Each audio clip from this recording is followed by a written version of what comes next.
salam sing carangi sakali deui. Assalamualaikum warahmatullahi wabarakatuh.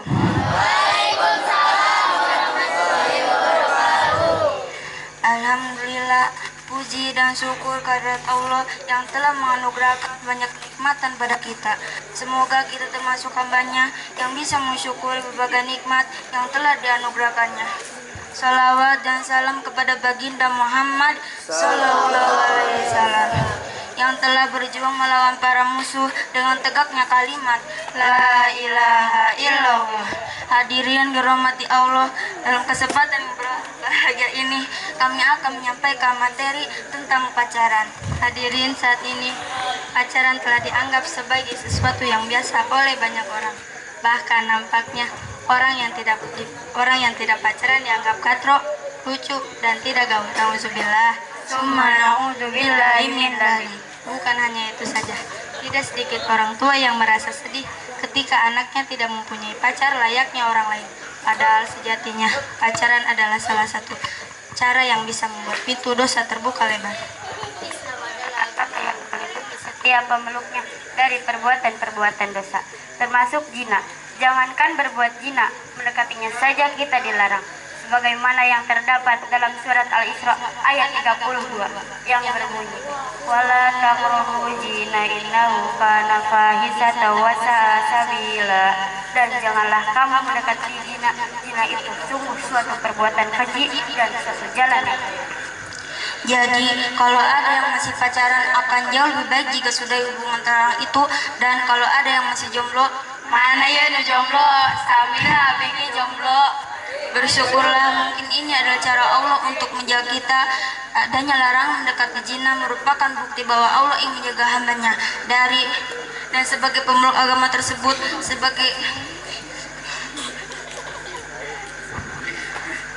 sebagai pemeluk agama tersebut, kita harus menghindarkan setiap larangan yang ditetapkan. Jika pacaran dilarang, lantas apakah manusia tidak diperbolehkan jatuh cinta? Tentu saja boleh, karena mencintai lawan jenis adalah salah satu tanda kekuasaan Allah. Hanya saja kita harus menyadari cinta yang kita miliki harus dijaga dari hal-hal yang dilarang agar kesucian cinta tetap terjaga. Apa saja yang dapat dilakukan? Jadi terdapat beberapa cara yang dapat dilakukan untuk menjaga cinta yang kita miliki. Pertama, mempunyai niat yang baik hanya karena Allah, yaitu mencintai seseorang dengan cinta yang sesungguhnya, bukan mencintai karena nafsu, baik itu nafsu dengan fisik seseorang atau dengan hartanya. Mengenai fisiknya, karena bagaimanapun fisik akan berubah dan kaya tak akan selamanya. Keutamaan cinta dalam agama Islam adalah hanya beribadah kepada Allah. Kedua, dengan menundukkan pandangan baik itu terhadap orang yang kita cintai atau orang yang bukan mahram kita. Maka dari itu berjuanglah dengan kesabaran untuk mendapatkan pasangan halal. Ketiga, memperbaiki diri. Adapun cara menjaga cinta yang tulus dengan selalu memperbaiki diri kita, maka Allah akan datangkan jodoh terbaik. Karena bisa saja orang yang kita cintai bukan jodoh kita, ya kan? Dan perlu diingat pula bahwa Allah akan menjodohkan orang baik dengan orang baik. Bismillah, jodoh. Maka ketika kita memperbaiki diri kita karenanya, mungkin kita akan disatukan dengan orang yang juga kita cintai. Negara ini negara Indonesia. Cakep. Pulau berjajar menyambung lautan. Cukup sekian materi dari kita. Maaf jika ada kesalahan. Mang sodak jeung Mang Adim. Sadaqallahul adim. Undur mangkila wala tangdur mangkola. Wabillahi taufiq wal hidayah. Wassalamualaikum warahmatullahi wabarakatuh. Assalamualaikum warahmatullahi wabarakatuh. Kami perwakilan dari kelas 1 Ibtidaiyah Putri akan menampilkan puisi berantai. Perkenalkan, nama saya Jamilatun Adawiyah, berperan sebagai pujaga. Perkenalkan, nama saya Siska Fadilah, berperan sebagai penjaga toko. Perkenalkan, nama saya Nindi Marsha Aurelia, berperan sebagai anak alay. Pujangga. Aku tak tahu sejak kapan mulai mencintaimu. Aku hanya ingin berterima kasih karena kau telah tercipta dari seng asbes, batu bata, kerikil, dan bahan bangunan lainnya. Kalau ingin membuat rumah tinggal pakai tank top. Aku sih suka pakai itu.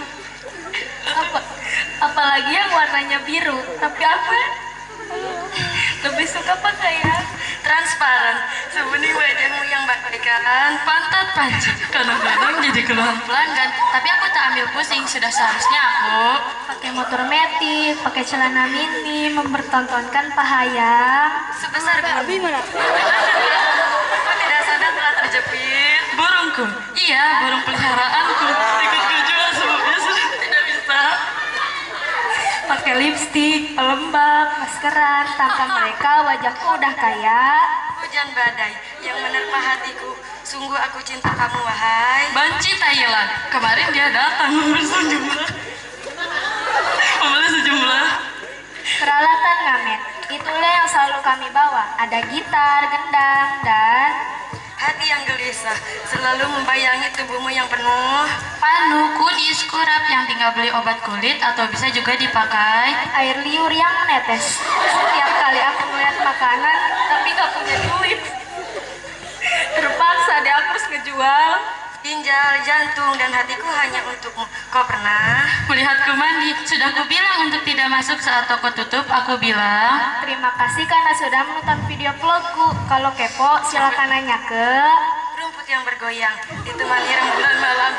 Merasa bodoh karena meninggalkanmu. Bodohnya diriku tanpa campuran micin dan roiko. Rejak yang kamu jual hanya menggunakan garam dari keringat yang kering karena kelamaan nunggu antrian. Rasanya pengen pulang ke pangkuan ilahi. Kita berdua pasti kekau di sana. Dengarkan doaku dan lihatlah ke dalam celanaku. Sudah banyak kemasukan lalat. Itu menggangguku. Jualan ingin rasanya ku lepas di tengah orang banyak. Aku biasa-biasa aja, gak ada gugup sedikit pun.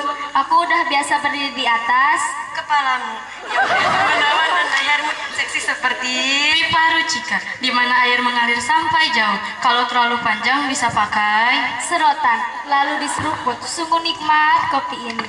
Sekian penampilan dari kami. Mohon maaf bila ada kekurangan.